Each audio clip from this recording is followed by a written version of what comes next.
Hello मेरे class 12 के योद्धाओं। तो कैसे हो आप सभी लोग और कैसी चल रही है आप लोग की बोर्ड एग्जाम की तैयारी। तो बहुत दिनों से मेरे भाई लोग भर भर के कमेंट आ रहे थे, भैया जो है सारी कहानियाँ एक क्लास में करवा दीजिए तो मज़ा आ जाए, क्योंकि कहानियों से संबंधित 5 अंक मिलने होते हैं हमको, जिसमें हमको कहानियों का सारांश एवं उद्देश्य लिखना रहता है।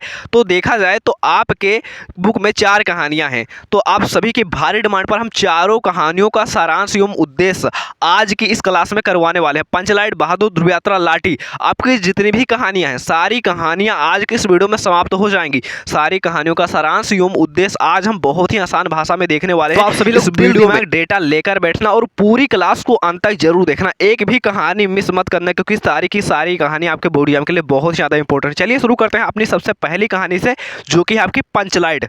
तो जो आपकी पंचलाइट कहानी, इसके लेखक हैं आपके फणीन्द्रनाथ रेणु जी, और फणीन्द्रनाथ रेणु जी हिंदी साहित्य जगत के सुप्रसिद्ध आंचलिक कथाकार हैं। इसमें उन्होंने एक ग्रामीण क्षेत्र का चित्रण किया है, यानी जो आपकी पंचलाइट कहानी है बिहार के आंचलिक प्रदेश की कहानी है। और जो आपके लेखक फणीन्द्रनाथ रेणु जी हैं ये भी बिहार के ही रहने वाले हैं।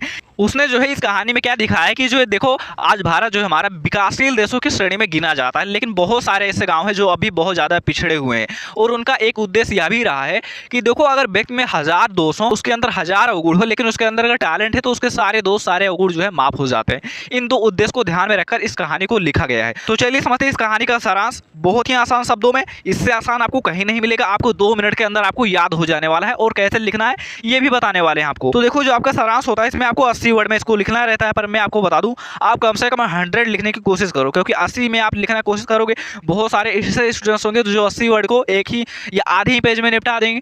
तो ऐसा नहीं करना है, आपको 100 वर्ड में लिखना है। आप कोशिश करिए 100 वर्ड में, और उतना मैं आपके लिए यहाँ पर लिख कर लेकर आया हूँ। आपको टेंशन लेने की कोई ज़रूरत नहीं है, आपको ना फालतू लिखना है और ना ही इससे कम लिखना है, ठीक है। चलो तो लेते हैं इसका सारांश। तो सारांश में क्या लिखेंगे मैं सबसे पहले बता दूं, अगर कोई भी कहानी आ जाए सबसे पहले उस कहानी का नाम लिखोगे, उसके लेखक का नाम लिखोगे। तो हमने यहाँ पर लिख दिया पंचलाइट कहानी के लेखक फणीन्द्रनाथ रेणु जी हैं। ये हिंदी साहित्य जगत के सुप्रसिद्ध आंचलिक कथाकार हैं, जैसा कि मैंने तुमको शुरुआत में ही बता दिया। और मैंने क्या बताया था आपको शुरुआत में कि जो पंचलाइट कहानी है ये बिहार के आंचलिक प्रदेश की कहानी, यानी बिहार के एक क्षेत्र की कहानी है, ग्रामीण क्षेत्र की कहानी है। और पंचलाइट यानी इसका जो है पंचलाइट नाम है, लेकिन प्यार से लोग इसे पंचलाइट बोलते हैं। तो इस कहानी के माध्यम से जो है ग्रामवासियों की मनोस्थिति की वास्तविक झांकी प्रस्तुत की गई है, उनके अंधविश्वास को दिखाया गया है, और इसके साथ साथ उनकी अज्ञानता को दिखाया गया है, उनके बीच हो रहे भेदभाव को दिखाया गया है, ठीक है।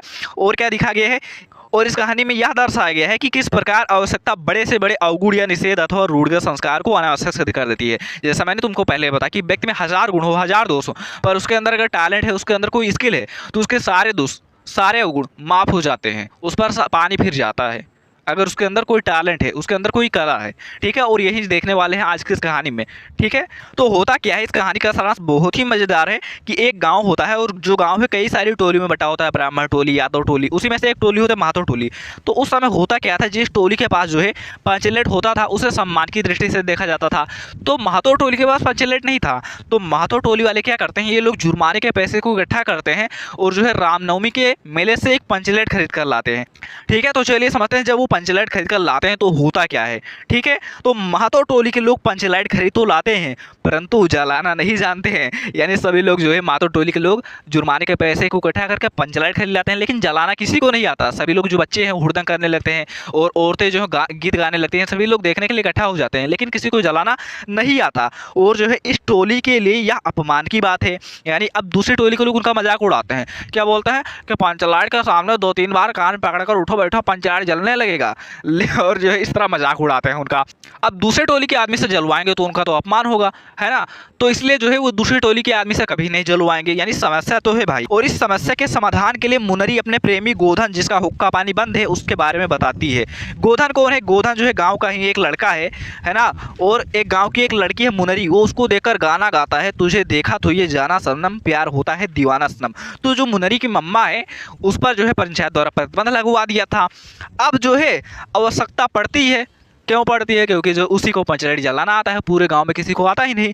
तो जो है अब उसको बुलाया जाता है, तो गोधन आता है और पंचलाइट जला देता है, और गांव के लोगों में खुशी की लहर दौड़ जाती है। सरदार गोधन के साथ खून माफ कर देता है, यानी कहने का अर्थ है कि उस पर लगे सारे प्रतिबंध हटा लिए जाते हैं। और जो है मुनरी की माँ, जिन्होंने उस पर गोधन पर प्रतिबंध लगवाया था, उसे जो है रात के भोजन पर आमंत्रित कर लेती है, और इस तरह जो है गोधन और मुनरी का प्रेम फिर से हरा भरा हो जाता है, ठीक है। यानी देखा कितना अच्छा कहानी था हमारा, ठीक है। अब इस कहानी से तुमको क्या सीख मिला, इसको हमको लिखना होता है इसके उद्देश्य में। ठीक है, तो हम इसका उद्देश्य देख लेते हैं। पंचलाइट कहानी के लेखक परशुराम रेणु जी हैं। ये हिंदी साहित्य जगत के सुप्रसिद्ध आंचलिक कथाकार हैं।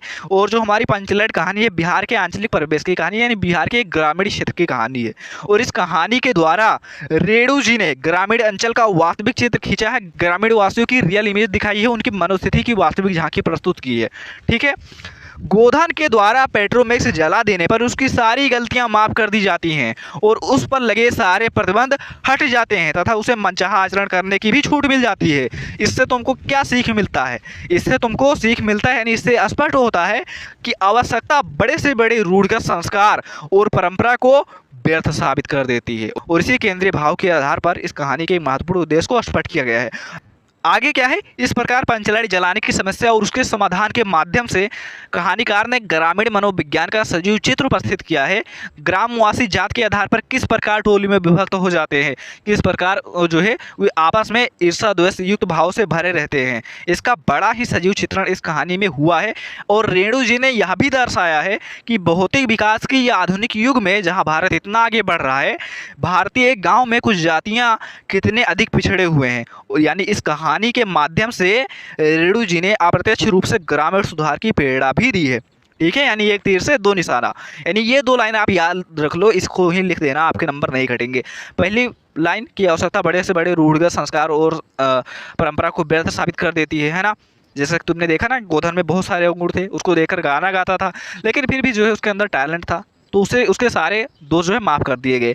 दूसरा उद्देश्य जो है क्या था, ग्रामीण सुधार की प्रेरणा, ग्राम सुधार की प्रेरणा। ठीक है, ये था। तो यहाँ पर हमारे दो उद्देश्य हैं, इन दोनों को लिख देना। ठीक है, ऊपर लिख दोगे लेखक का नाम, उसके बाद ये लिख दोगे, ये लिख दोगे, तो काम खत्म। ठीक है, तुमको पूरे नंबर मिल जाएंगे। तो इस तरह जो है हमने पंचलाइट कहानी का सारांश और उद्देश्य बहुत ही आसान शब्दों में देख लिया। अब चलिए बढ़ते हैं अपने अगली कहानी पर, लेकिन उससे पहले चैनल को सब्सक्राइब कर देना। ठीक है, और बेल आइकन को ऑल पर सेट कर देना ताकि आपको रेगुलर क्लास मिलती रहे। ठीक है, चलिए बढ़ते हैं अपनी अगली कहानी पर, जो कि है बहादुर। ठीक है, तो बहादुर कहानी का सारांश एवं कथावस्तु। देखो, सारांश पूछा जाए कथावस्तु एक ही बात है, सारांश कथावस्तु कथानक एक ही बात होता है, कन्फ्यूजन में मत रहिएगा। ठीक है, बस उद्देश्य अलग होता है, वो भी हम देखेंगे आज के वीडियो में। ठीक है, तो यहाँ पर मैंने जो है सारा आपका सारांश जो है हेडिंग वाइज लिखा है।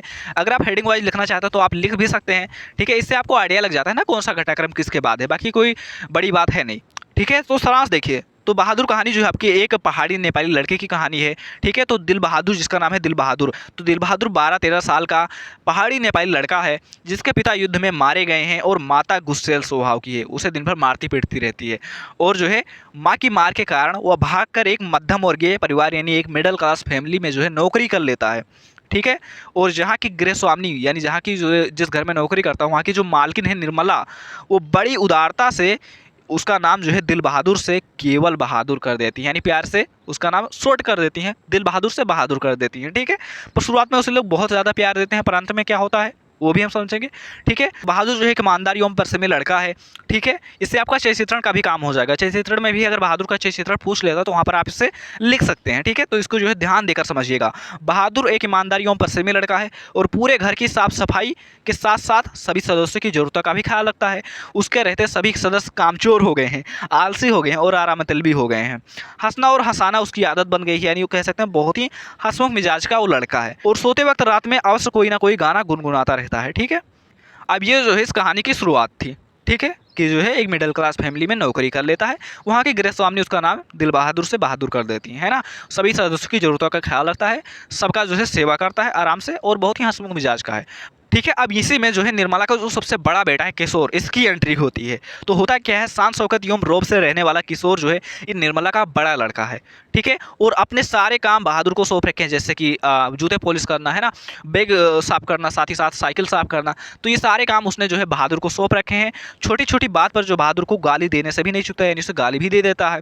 ठीक है, यानी कुत्ता कमीना ऐसे गाली दे देता है और मौका पड़ जाए तो पीट भी देता है। बहादुर पिटाई खाकर जो है कोने में ही बड़ी देर तक खड़ा हो जाता है, उसके बाद फिर हंसने लगता है ना, हंसमुख मिजाज का है, तो उसे जो है दिल पर नहीं लेता, हंसने लगता है। लेकिन होता क्या है कि एक दिन किशोर ने उसे सुअर का बच्चा कह दिया। अब जो है इससे उसके स्वाभिमान को ठेस पहुंची और उसने किशोर का काम करने से मना कर दिया। तो जब लेखक ने पूछा इसके बारे में तो उसने कहा कि बाबूजी, भैया ने मेरे मरे बाप को ला करके खड़ा कर दिया, और इतना कहकर वह रोने लगता है। ठीक है, अब धीरे धीरे इसी तरह जो घर के सदस्य हैं उनके भी व्यवहार में परिवर्तन आने लगता है। ठीक है, जैसे कि निर्मला की पड़ोसिन जो होती हैं उनसे बताती हैं कि भैया हम जो है हमारे यहाँ के नौकर अपनी रोटी खुद सेकते खाते हैं, हमने उनको अपने सिर पर नहीं चढ़ा रखा, इतना ज़्यादा हमने छूट नहीं दे रखा। तो इससे जो है निर्मला पर भी प्रभाव पड़ता है और निर्मला के भी व्यवहार में परिवर्तन आने लगा। उसके बाद में बहादुर के लिए उसने रोटियां सेकनी बंद कर दी, यानी अपनी रोटी अब वो खुद बनाता है, खुद खाता है, स्वयं सेक कर खाए। एक दिन निर्मला के घर रिश्तेदार आए, उसके कुछ रिश्तेदार उसके घर आते हैं। अब यहाँ से जो है कहानी एक नया मोड़ लेती है। एक दिन जो है निर्मला के रिश्तेदार उसके घर आए, उन्होंने चाय नाश्ते के दौरान 11 रुपये चोरी होने की बात कही। तो सबने जो है बहादुर पर ही शक किया, क्योंकि जो है अक्सर देखा जाता है तो गरीब पर ही सभी लोग जो है शक करते हैं, और बहादुर जो है गरीब है और अलग से आया भी है ना, वहाँ का नौकर है, तो इसलिए सबने जो है बहादुर पर शक किया। लगातार बहादुर के मना करने पर भी उसे डराया धमकाया पीटा, यानी उसने कहा कि मैंने नहीं लिया, मैं इसके बारे में नहीं जानता, फिर भी उसे डराया गया धमकाया गया। ये भी कहा गया कि उसको पुलिस को सौंप देंगे तुमको, लेकिन जो है उसने अब क्या बोले कि हमने ले लिया है, जब उसने लिया ही नहीं है तो क्या बोले, है ना। तो बहादुर पर जो झूठा इल्ज़ाम था, लेखक ने भी उसे एक चाटा मार दिया।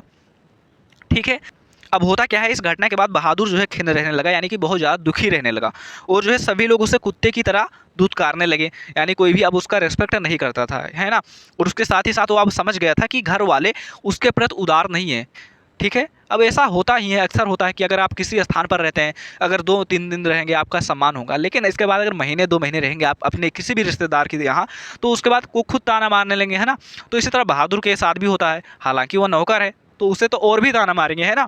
तो जो है वह बड़ी बेचैनी और घबराहट महसूस करने लगा, और फिर होता क्या है, एक दिन घर से भाग जाता। कैसे भाग जाता, एक दिन उसके हाथ से सिल छूटकर गिर गया और उसके 2 टुकड़े हो गए, तो पिटाई के डर से वह घर से भाग गया, अपना सारा सामान वहीं छोड़ गया, यानी लेखा के घर पर ही छोड़ गया, निर्मला के घर पर ही छोड़ गया। तो जो है किशोर को अब उसकी ईमानदारी पर विश्वास हो गया था। सभी लोग जानते थे कि रिश्तेदार ने उस पर झूठा इल्ज़ाम लगाया था, यानी उन्होंने रुपए घर से ही नहीं लेकर आए थे, है ना, उन पर झूठा इल्ज़ाम लगाया था, और अंत में सभी पश्चाताप करने लगे। ये था इस कहानी का सारांश। बहुत आसान शब्दों में हमने समझा, ठीक है, इससे आसान आपको नहीं मिलेगा, ठीक है, बहुत आसान शब्दों में आपको बता दिया हमने, ठीक है। हाँ, अब इसका उद्देश्य भी हम लिख देते हैं, ठीक है। तो उद्देश्य में आप क्या लिखेंगे, बहादुर कहानी के लेखक सुप्रसिद्ध कथाकार अमरकांत जी हैं, ठीक है। देखो सारांश लिखोगे चाहे उद्देश्य, सबसे पहले आप यही लिखोगे उसके लेखक कौन है, तो हमने यहाँ पर लिख दिया बहादुर कहानी के लेखक जो है अमरकांत जी हैं, और इनकी बहादुर कहानी मध्यम वर्गीय परिवार में नौकरी करने वाले बहादुर नाम के पहाड़ी लड़के पर आधारित एक रोचक सुगठित संक्षिप्त तथा समस्या मूलक कहानी है। बड़ा लग रहा है ना, चलो मैं इसको कट कर देता हूँ थोड़ा सा, चलो आप अगर चाहो तो इसको यहाँ से जो है थोड़ा सा इसको कट कर सकते हो, ठीक है, इसको आप उड़ा दो, ठीक है, कोई दिक्कत नहीं है, ठीक है। आप डायरेक्ट यही लिख दो कि बहादुर कहानी के लेखक अमरकांत जी हैं, और बहादुर कहानी जो है मध्यम वर्गीय परिवार में नौकरी करने वाले बहादुर नाम के लड़के पर आधारित है, ठीक है। आसान हो जाएगा ना, मैं आपको नहीं चाहूँगा कि आपको कठिन कुछ बताऊँ, ठीक है, मुझसे जितना हो सकेगा मैं आपको आसान ही दूंगा, एकदम हलवा, ठीक है। और इस कहानी में यह बताया गया है, एक सेकंड, और इस कहानी में यह बताया गया है कि मात्र पूंजीपति ही श्रम का शोषण नहीं करते, यानी जो बड़े लोग होते हैं सिर्फ वही ही नहीं अपने नौकरों पर अत्याचार करते हैं, जो सामान्य मध्यम वर्ग के लोग हैं वो भी इस कुकृत्य में पीछे नहीं है, यानी वो भी इस बुरे कर्म में पीछे नहीं रह गए हैं। अब इस कहानी का उद्देश्य समाज में उत्पन्न वर्ग संघर्ष की मानवीय सहानुभूति द्वारा समाप्त करने का देना है। सोचतों के प्रति मानवता एवं प्रेम का व्यवहार ऊंच नीच के भेद के कारण दिलों में परी दरार को भर देता है, यानी इस कहानी का भाव। बहादुर भी मानवीय स्नेह एवं संवेदनाओं का भूखा है। मालिक द्वारा पीटे जाने और उसके प्रतिक्रिया स्वरूप उसके द्वारा घर छोड़ दिए जाने पर जो है परिवार के सभी सदस्यों को पश्चाताप का अनुभव होता है, स्वयं को दोषी महसूस करते हैं। इन धनी और निर्धन का वर्ग भेद मानवीय भावनाएं ही कम कर सकती हैं, और लेखक का मुख्य उद्देश्य दोनों के हृदयों का परिवर्तन हो, धनी और अमीर, और सबके प्रति सहानुभूति व्यवहार बनाए रखना, संदेश देना है इस कहानी का प्रमुख उद्देश्य। ठीक है, ये भी हो गया हमारा आराम से। चलो अब बढ़ते हैं अपनी अगली कहानी जो कि हमारी लाठी, लेकिन उससे पहले अभी तक चैनल को सब्सक्राइब नहीं किया तो प्लीज़ सब्सक्राइब कर लेना, ठीक है। चलिए देखते हैं लाठी कहानी का सारांश, जो कि बहुत ही ज़्यादा इंपॉर्टेंट कहानी है। बहुत ही मजेदार तरीके से इसका पूरा सारांश एवं उद्देश्य हम देखने वाले हैं, ठीक है।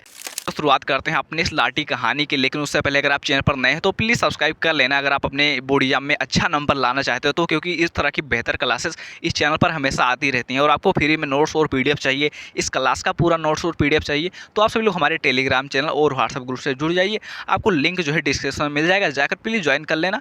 वहाँ पर आपको ये सारी चीज़ें, सारे पीडीएफ, सारे नोट्स मिल जाया करेंगे। चलिए इस कहानी का सारांश देखते हैं, लेकिन उससे पहले मैं इसके पात्रों के बारे में बता देना चाहता हूँ, जो इस कहानी के मेन कैरेक्टर हीरो और हीरोइन है। तो इसका जो प्रमुख स्त्री पात्र है वो है लाटी, जो एक समय पर बानो के नाम से जानी जाती थी, लेकिन वो है बाद में लाटी बन जाती हैं। बानो से लाटी बनने की पूरी कहानी आज की इस वीडियो में हम देखने वाले हैं। और इस कहानी का जो प्रमुख पुरुष पात्र है वो है कप्तान जोशी, जिनका बानो के साथ विवाह होता है, लेकिन उनके विवाह के 2 दिन बाद ही उन्हें बानो को छोड़कर बसरा जाना पड़ता है युद्ध के लिए। और उसके बाद में बानो को ससुराल वालों के द्वारा बहुत सारी प्रताड़नाएं सहनी पड़ती हैं, जिसके कारण बानो को क्षय रोग हो जाता है और उसे एक सैनिटोरियम में भेज दिया जाता है। फिर जब कप्तान जोशी आते हैं तो उन्हें सैनिटोरियम में पाकर बहुत ज़्यादा दुखी होते हैं, उनकी दिन रात सेवा करते हैं।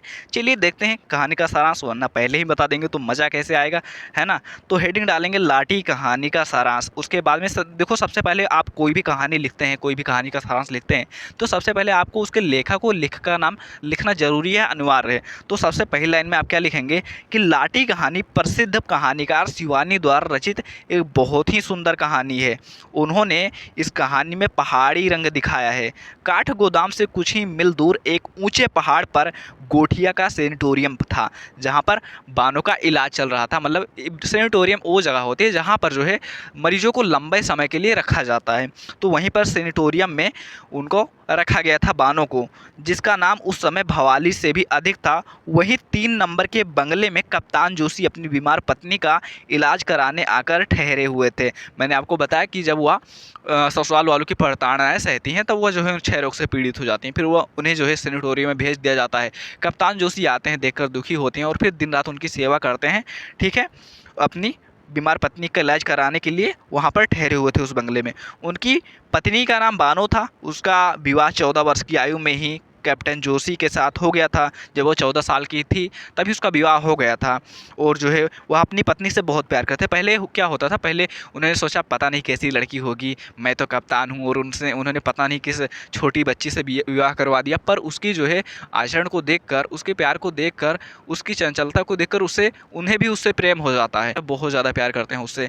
लेकिन होता क्या है, बानो से विवाह के ठीक तीसरे दिन बाद ही उन्हें बसरा जाना पड़ता है, जहां 2 वर्षों तक युद्ध में भटक रहे थे कप्तान जोशी। लेकिन घर वाले बानो से क्या कहते हैं, घर वाले बानो से कहते हैं कि कप्तान जोशी को कैद कर लिया है और वो अब कभी नहीं आने वाले हैं।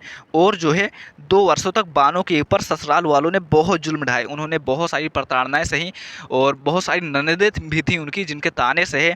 वह कभी सुनती कि उसके पति को जापानियों ने कैद कर लिया है और कभी उसकी सास और चाची उस पर बैंक के बाण चलाती रहती। इसी दौरान बानो को क्षय रोग हो जाता है, इतनी कठिनाइयों के बीच में, और फिर उसे सैनिटोरियम भेज दिया गया। जैसे ही कप्तान जोशी घर लौटा, उसे बानो की बीमारी का पता चला तो वह सीधा जाकर सैनिटोरियम में पहुंचा। वहां प्राइवेट वार्ड में उसकी बीमारी का इलाज चल रहा था, मतलब टीबी का इलाज चल रहा था, और सैनिटोरियम से मृत्यु से पहले निकाल दिया जाता था। मतलब उसमें जो मरीज होते थे उनको लंबे समय तक रखा जाता था। उसके बाद जब वो मरने वाले होते थे तो उन्हें कह दिया जाता था कि अब जो है इन्हें आप अपने घर ले जाइए, अब इसके मालिक भगवान ही हैं, तो उन्हें जो है निकाल दिया जाता था। अब बानो को भी दस्त लग गए थे। डॉक्टर आया और उसने उसे देखा, उसने कमरा खाली करने का नोटिस दिया। मतलब आप समझ सकते हैं, नोटिस दिया, इसका मतलब अब बानो अधिक समय तक जीवित नहीं रहेंगी। कप्तान जोशी को देते हुए कहा कल ही ले जाना होगा। तो कप्तान का चेहरा फीका पड़ गया, क्योंकि उसे पता चल गया कि जब आखिर यहाँ से अगर नोटिस आया है, इसका मतलब है कि अब बानो जो है बहुत लंबे समय तक जीवित नहीं रहने वाली हैं।